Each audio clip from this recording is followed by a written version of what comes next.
Okay, so here we are. I hope you can see my screen.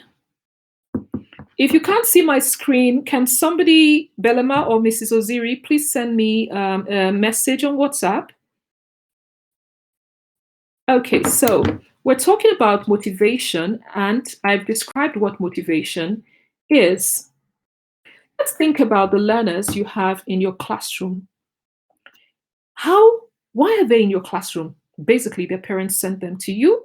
How long do they really want to spend in your classroom? Some of them prefer to be somewhere else. They feel you're wasting their time. Some of them feel I don't need all this. My parents are rich. They don't have a motivation. And if they do, their motivation is very minimal. How hard are they willing to work? Now, if you're working so hard as a teacher and you feel that your work is being wasted, that is a problem. The solution is motivate your learners. So let's go a little further. Maslow's hierarchy of needs. Now, this is learning, Maslow was a psychologist, okay?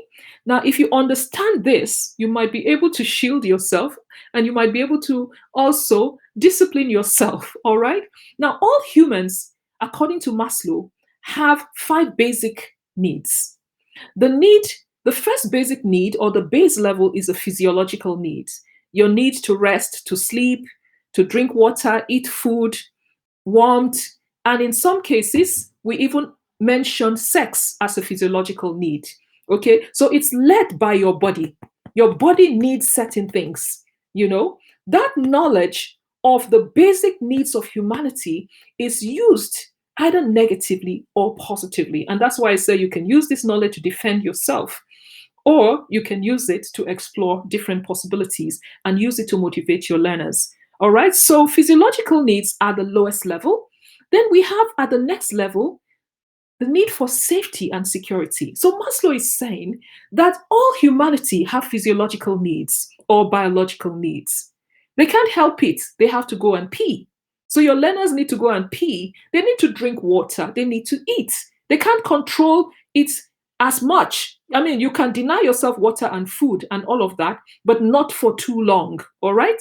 So it's a physiological need. And Maslow says that until you're able to deal with your physiological needs, you're not concerned about your safety needs. Okay, so that explains why somebody who is completely homeless can sleep on the streets and they may be concerned about safety, but not as much as you who lives in your own house. They sleep on the street, they're helpless. So they're not as conscious of that need as you. Okay, now when you have been able to give yourself a form of security, then you begin to want to belong. You want to be loved. You want to be respected. No, respect is at the higher level. You want to develop new relationships. And I'm going to explain it using a scenario that I will show you in a few minutes. When you've dealt with that sense of wanting to belong or love or be loved, then you begin to be conscious of who you are, your need for prestige, your need to be respected, the feeling of accomplishment. You know, to get to that level, Maslow says you're somebody who has dealt with your basic needs, your safety needs have been largely dealt with, you now have relationships you have built, and you demand respect.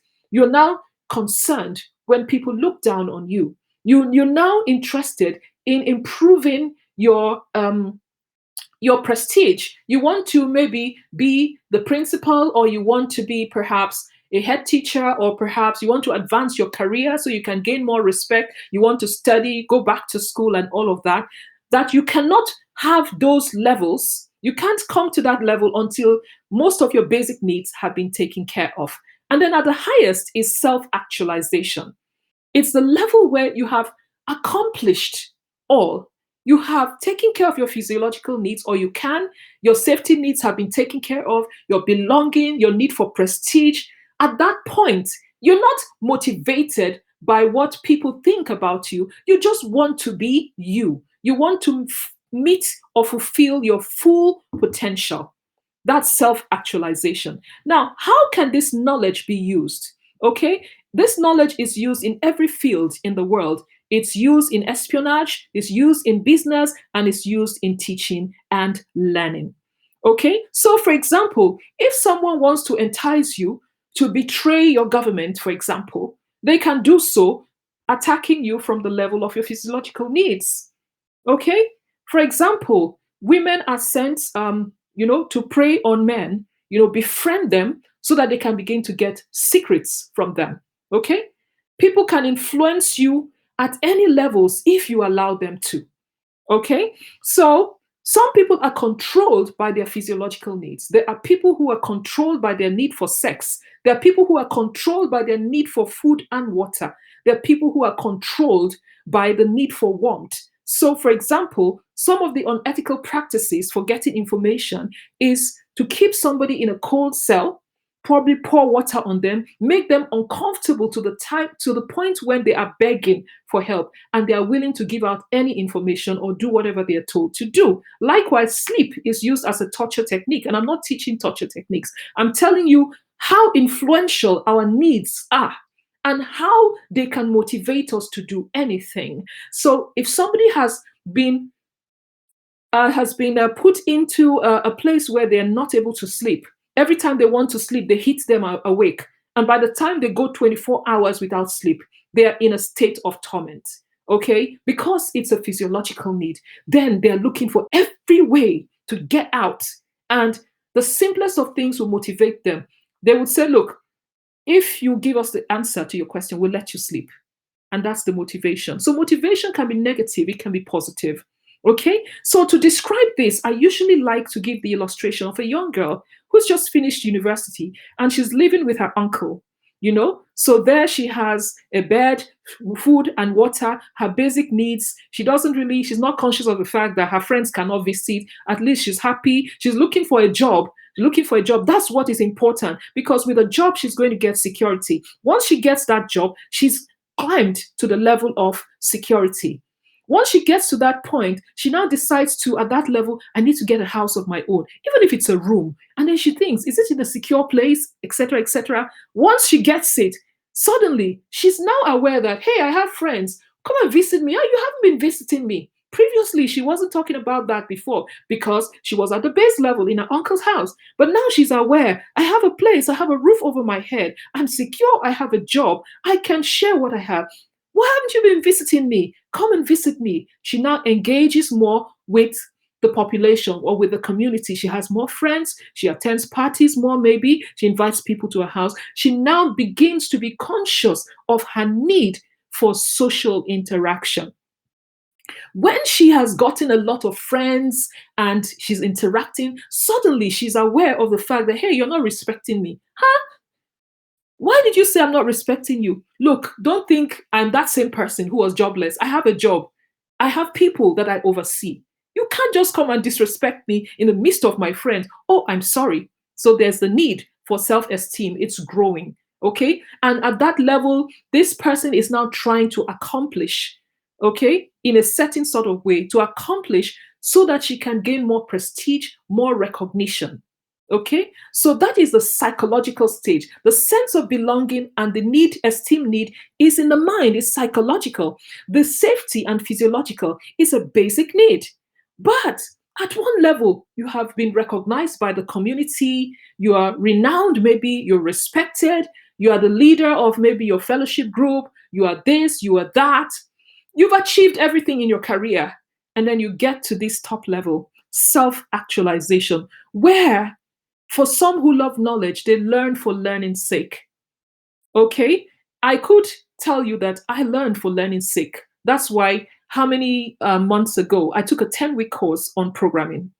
Not because I want a job from it. I want to, I want to achieve something for myself. I want to understand what programming is like.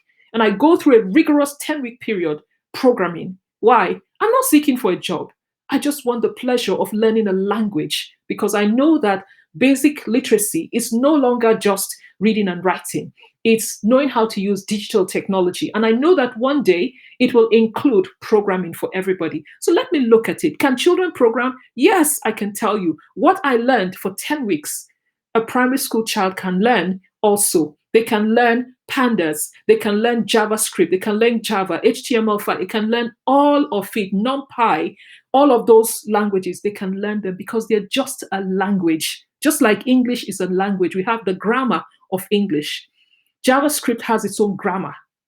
Java has its grammar. HTML5 has its grammar. Pandas has its grammar. NumPy, Python, they just have their grammar in quotes. There's a way we construct the machine language. And when we construct it right, the computer responds to us and does what we want to do. So self-actualization is where you fulfill your potential. You are doing things because you are fulfilled, not because you want to benefit something from it. You're happy. And the way illustrated is where a former governor, he's dead now, a former governor of a state that some of us know, became a governor, and he can have any pilot to fly himself, but he wants to self-actualize. And so he flies his own plane as a governor. Unfortunately, he crashed and it cost him a lot of damage. Eventually, he died early. Okay, so that's self actualization. You're wealthy enough or you have accomplished enough. You don't need to do this for some other reason, but you just feel, look, it's something I've always wanted to do. I will do it. So, this is giving us an idea of the fact that our motivation can make us do anything. And so, at the base level, we can motivate our learners. So